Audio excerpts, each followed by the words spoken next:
요한계시록 연구 48번째 시간입니다. 오늘 말씀의 범위는 11장 19절이며 제목은 지성소와 십계명입니다. 7개 나팔이 울려 퍼지면서 마지막으로 전개된 사건은 하나님의 성전이 열리는 것이었습니다. 여기서 하나님의 성전은 성전의 가장 안쪽 장소인 지성소를 가리킵니다. 그 성전이 지성소인 것이 분명한 것은 거기에 하나님의 언약궤가 놓여 있는 것만 보아도 알 수 있습니다. 언약궤 안에는 십계명 즉 변함없는 하나님의 율법이 들어있었습니다. 지상 성소에서 지성소가 열리는 날은 딱 하루 있었는데 바로 7월 10일 대속제일이었습니다. 대속제일은 성소가 정결하게 되는 날 또는 심판의 날로 여겨졌는데 그날에 성소에 옮겨진 성도들의 모든 죄가 도말되는 날이었기 때문입니다. 대속죄일에 백성들은 속죄 봉사를 마치고 대제사장이 지성소에서 나오기를 기다리면서 그날을 안식일로 삼고 자신들을 스스로 괴롭게 했습니다. 스스로 괴롭게 한다는 말은 금식을 의미합니다.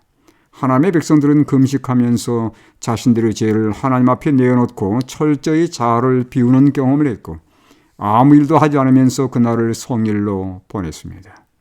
하늘 대제사장이신 예수님이 하늘 지성소로 들어가시는 때는 이미 살펴보았듯이 다니엘 8장 14절에서 말씀하고 있는 2300주야가 맞춰지는 1844년입니다.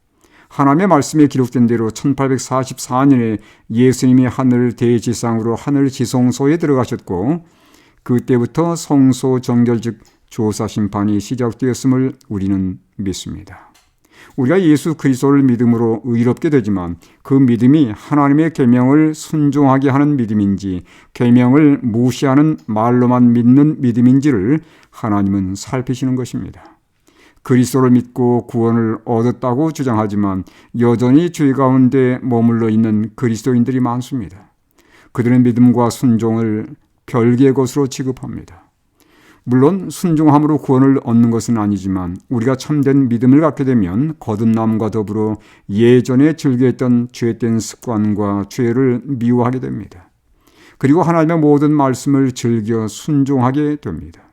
그러나 다만 말로만 주장하는 믿음은 구원을 얻었다고 말하기는 하지만 거기에는 죄를 미워하는 마음이나 순종의 열매들은 전혀 맺히지 않으며 삶에 아무런 변화가 일어나지도 않습니다.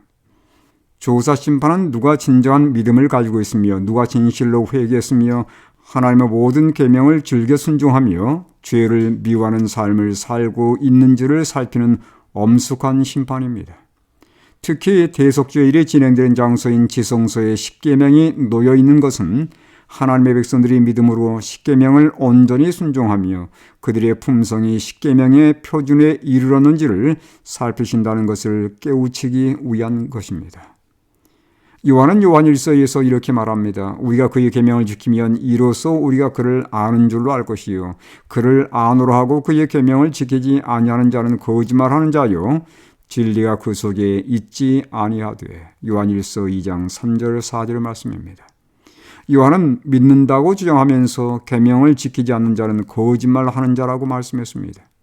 바울 또한 로마서에서 이렇게 말씀합니다. 로마서 3장 31절에 그런즉 우리가 믿음으로 말미암아 율법을 파괴하느냐 그럴 수 없느니라. 도리어 율법을 굳게 세우느니라.